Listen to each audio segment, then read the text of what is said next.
ये बुलेटिन देख रहे हैं आप, मैं हूं राकेश और बीपीएससी मुद्दे को लेकर प्रशांत किशोर प्रेस कॉन्फ्रेंस कर रहे हैं। सीधे लिए चलते हैं। और मैं आपको बता रहा हूं, जो भी सिटी एसपी हैं उनके खिलाफ आज के आज ह्यूमन राइट्स में भी जाएंगे और उन पर कोर्ट में आज केस भी करेंगे। बच्चों को मरवाने के लिए उनको भुगतना पड़ेगा और ये सारे अफसर भी समझ लें। ऐसा नहीं है कि आप ऐसे मारकर लाठी से निकल जाइएगा। अगर लाठी से मारे हैं तो रूल ऑफ लॉ कोर्ट में जैसे हमको फेस करना है एफआईआर, वैसे उनको भी फेस करना पड़ेगा। और ये आज नहीं तो कल ही एफआईआर जैसे ही कोर्ट संज्ञान लेगा, कोर्ट से अवसर मिलेगा, उन पर कल ही केस होगा। हम एसपी से नहीं डरने वाले। एग्जाम नहीं दे पाएंगे उन पर एफआईआर। अरे भाई, आज जब ही इसीलिए आज जो छात्र जा रहे बात करने, उसका पहला 5 में एक महत्वपूर्ण मांग है कि सारे बच्चों पर जो आपराधिक मुकदमे दर्ज किए गए हैं उसको वापस लिया जाए। हम पर भी एफआईआर किया गया है, आरके मिश्रा पर किया गया है। ये क्या आपराधिक लोग हैं? आरके मिश्रा यहाँ डीजी रहे हैं बिहार में, ये अपराधी हैं? आनंद मिश्रा अपराधी है? हम लोग तोड़फोड़ करने वाले लोग हैं? आपको क्या लगता है इस एफआईआर में क्या है? कोई तथ्य है इसमें? मतलब आरके मिश्रा यहाँ बिहार सरकार में डीजी होम रहे हैं और सरकार का उससे वो खड़े होकर बात कर रहे हैं, सारा प्रशासन। इन्होंने कल चीफ सेक्रेटरी को समझाया, बात करी और उनसे अनुरोध किया कि भैया इसको कैसे डिफ्यूज किया जाए ताकि कोई हिंसा ना हो, कोई गलती ना हो। ये अपराधी हैं? आप बताइए, अपराध ये अगर आपको अपराधी लगते हैं तो अपराध का डिफिनेशन ही फिर बदलना पड़ेगा। जिन लोगों ने अपना पूरा जीवन लगाया है बिहार में, बिहार को बनाने सुधारने में, उस पर उसको आप अपराधी बताकर एफआईआर लॉन्च कर रहे हैं। अपने को अभी नया नया अफसर हो गए तो समझ नहीं आ रहा है कहाँ जा रहे हैं। यहाँ के डीएम ने किसी को सार्वजनिक तौर पर एक थप्पड़ मार दिया। कहीं केस दर्ज हुआ है उसका? कहीं केस दर्ज हुआ है उसका? किसने अधिकार दिया है यहाँ के डीएम को किसी को मार दोगे एक थप्पड़? यही यहाँ हालत हो गई है। चूंकि ये जो अधिकारी है इनकी मनमानी हो गई है। अभी कैमूर में केस हुआ है, ट्रैफिक एसपी का एक बच्चे की मौत हुई है रोहतास में, सॉरी कैमूर निकल गया, सासाराम में। वहां पर गोली चली है, वहां पर एक बच्चे की डेथ हुई है डीएसपी के द्वारा। पार्टी कर रहा था बच्चा। ये बताइए, इससे पहले हम जब पदयात्रा शुरू किए थे बेलथर में, किसी एक बीडीओ या एसडीएम से झगड़ा हुआ, 700 लोगों के गांव को केस करके उनको इतना परेशान किया कि लोग छोड़कर नेपाल भाग गए थे। कम जाके आप बलथर पता कर लीजिए, 1 साल तक लोग घर छोड़कर बाहर गए हुए थे। उनका एक एक लोगों का केस जनसुराज ने लड़ा है, बेल दिलाकर उनको वापस बुलाया है। इसीलिए तो लोग गांव देहात में कह रहे हैं कि नीतीश कुमार का राज है, ये अधिकारियों का जंगल राज हो गया है। जिसको मन है मार दो लाठी, जिसको मन है उस पर एफआईआर कर दो। हम लोग इससे डरने वाले नहीं है, इसका डट कर मुकाबला करेंगे। अभी तो मैं आपसे इतना ही कहूंगा कि इन बच्चों को आप शुभकामना दीजिए और मैं मुख्य सचिव महोदय का धन्यवाद भी कर रहा हूं कि व्यक्तिगत तौर पर उन्होंने मिलने की पहल की है। इन बच्चों की बात सुनिए और जहां तक हो सके इनके पक्ष में निर्णय दीजिए ताकि ये जाए अपनी पढ़ाई का काम करें। बाकी राजनीति करने के लिए तो हम लोग बैठे ही हुए हैं, राजनीति चलती रहेगी, धरना प्रदर्शन चलता रहेगा, मुकाबला होगा। इन बच्चों के जीवन से खिलवाड़ मत कीजिए, इनकी बात को सुनिए। ये सामान्य परिवार के लड़के हैं, पढ़ने आए हैं, जिंदगी बनाने आए हैं। इन पर आप एफआईआर करके लाठी चलाकर किसी का भला नहीं कर रहे हैं, अपना भी भला नहीं कर रहे हैं। इसी के साथ हम लोग इसको खत्म करेंगे। आपको लगता है कि छात्रों पर नियंत्रण आप नहीं कर पाए?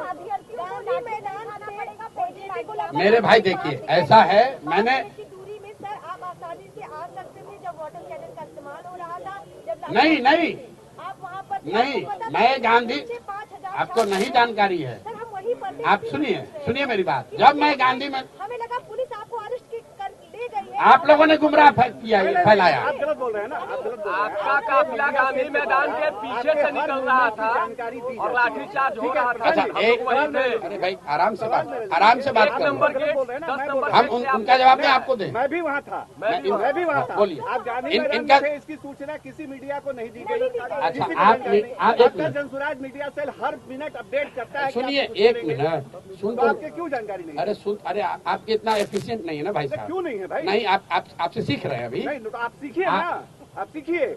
आपका नेतृत्व कंट्रोल नहीं रहा छात्रों पे, ये मानिए। ठीक है, ऐसा है। आपको नहीं लगता है? आप लोग कम से कम 5 पत्रकार वहाँ थे।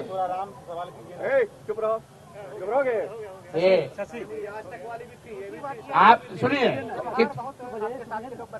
सुनिए, कितने लोग जो मीडिया के थे, जो घटना के बाद जब मैं गांधी मूर्ति के पास बैठा हुआ था, लाइव सिटी वाले लोग को मैं पहचान रहा हूँ, पीटीआई के वहाँ पर लोग थे, आप लोग एएनआई था, सब लोग थे आप लोग, और सारे लोग थे। आप वहाँ नहीं थे अगर किसी वजह से, तो हम सुनिए, आपने बल्कि ये भी कहा प्रशांत जी बोलिए, तो मैं क्या कह रहा था कि भाई मैं अभी साथियों को बुला रहा हूँ, माइक की व्यवस्था करा रहा हूँ, यही तो बात थी।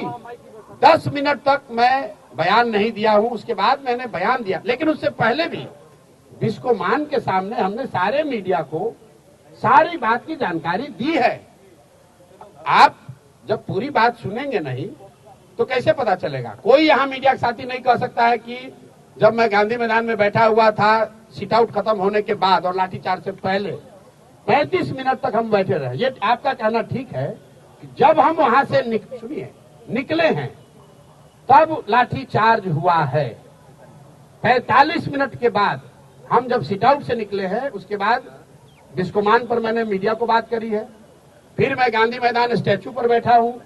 25 मिनट पर सबको ब्रीफ करने के बाद जब साथी वहां से नहीं आ रहे थे, तो हमने सबको वहां हिदायत दी है, एक एक बच्चों को, कि वापस मत जाओ, आप लोग घर जाइए। जो लोग वहां बैठे हुए थे, हम लोग के साथी आर.के. मिश्रा भी थे, किशोर कुमार मुन्ना भी थे, और कई लोग छात्रों को ये समझाने में लगे हुए थे कि भाई आप लोग चलिए। यही तो दिक्कत है कि छात्र कह रहे हैं कि आखिरी तक आप क्यों नहीं रुके। अरे भैया, आखिरी आप किसको आखिरी मानते हैं?